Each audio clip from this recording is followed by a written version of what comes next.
les départs. Je me souviens très bien du jour de mon départ. C'était un matin gris, un matin calme, mais dans ma tête, il y avait beaucoup de bruit.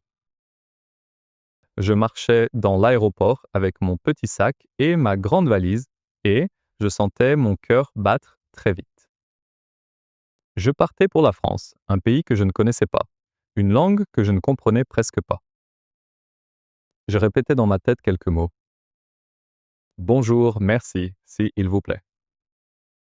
Mais ces mots étaient comme de petites pierres dans un grand océan. Je savais que cela ne suffisait pas. Ma famille était avec moi. Ma mère me parlait doucement, mais je n'écoutais presque rien. Je regardais son visage, ses yeux un peu tristes. Mon père parlait peu, comme toujours, mais je sentais qu'il était fier de moi. Mon petit frère me regardait avec une sorte d'admiration. Moi, je me sentais petit, très petit, comme si j'étais de nouveau un enfant qui va à l'école pour la première fois. L'aéroport était grand, trop grand pour mes émotions.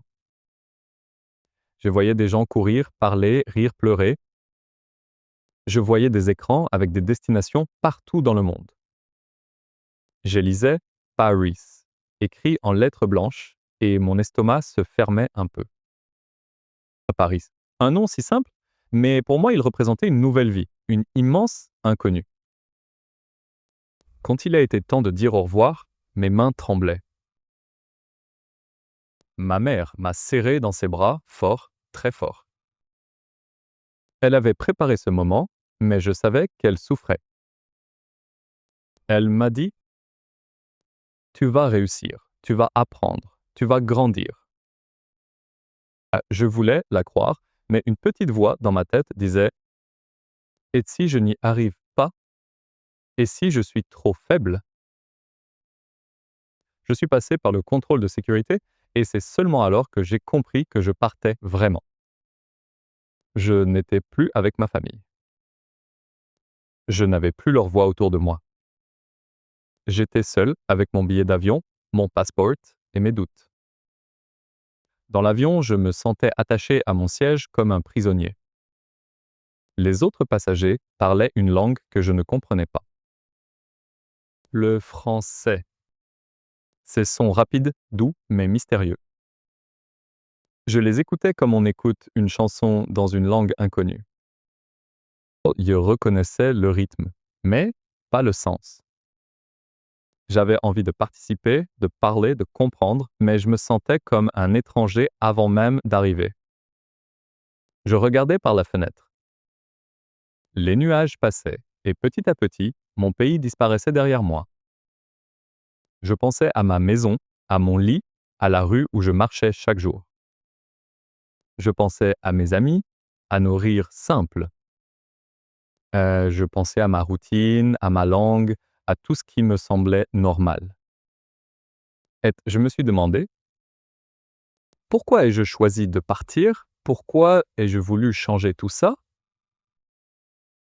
Je savais pourtant pourquoi. Je voulais étudier. Je voulais voir le monde. Je voulais devenir plus fort, plus indépendant. Je voulais apprendre une nouvelle langue. Je voulais ouvrir ma vie comme on ouvre une fenêtre. Mais à ce moment précis, dans l'avion, tout cela me paraissait très loin. Je me sentais surtout fragile. Le vol était long. Je ne pouvais pas dormir. Je lisais le petit guide de conversation que j'avais acheté. Les phrasés étaient simples. Où est la gare? Je voudrais un café, s'il vous plaît. Je ne comprends pas. Je me disais que peut-être, avec ces phrases, je pourrais survivre. Mais survivre n'est pas vivre. Quand l'avion a commencé à descendre, j'ai senti une boule dans ma gorge. La France était là, juste sous mes pieds. Je ne pouvais plus reculer. L'avion a touché le sol. Je me suis accroché à l'accoudoir et j'ai expiré lentement. Ça y est, me suis-je dit. Tout est en France. Dans l'aéroport Charles de Gaulle, tout me paraissait gigantesque. Les panneaux, les couloirs, les escaliers, les voies. Je cherchais les mots français que je connaissais, mais ils étaient trop petits dans ce monde trop grand. Je suivais les autres, comme un enfant suit les adultes. Je ne voulais pas faire d'erreur, mais j'avais peur de tout. Peur d'une question, peur d'un signe, peur d'un regard. À la douane, le policier m'a parlé en français. Je n'ai rien compris. Il a répété, plus lentement, mais je ne comprenais toujours pas. J'ai senti mes joues devenir rouges. J'ai murmuré « je ne parle pas français ». Il m'a regardé avec un petit sourire, presque amusé, et il est passé à l'anglais. J'ai répondu comme j'ai pu. Cette petite scène m'a humilié, même si l'homme n'était pas méchant. Je me suis dit, comment vais-je vivre ici? Quand je suis sorti de l'aéroport, l'air était froid et humide. Je respirais lentement. Je regardais autour de moi. Les voitures, les taxis, les gens avec leurs écharpes et leurs manteaux. Tout semblait différent, étranger, lointain. Je n'entendais que du français. Un français rapide, vivant, presque bruyant. Je me sentais noyé dans ce nouveau monde. Je suis monté dans un taxi. Le conducteur m'a parlé, bien sûr.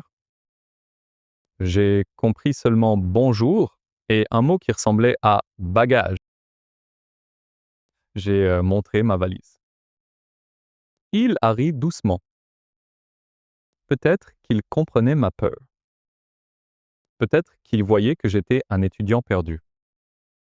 Le taxi a quitté l'aéroport et j'ai regardé les routes, les bâtiments, les panneaux. Tout était nouveau. Tout était étrange. Tout était un peu beau aussi. Pendant le trajet, je pensais à ce qui m'attendait. Un petit studio étudiant, une université immense, une langue que je devais apprendre mot après mot, jour après jour. Je pensais aussi à mes faiblesses, mes limites.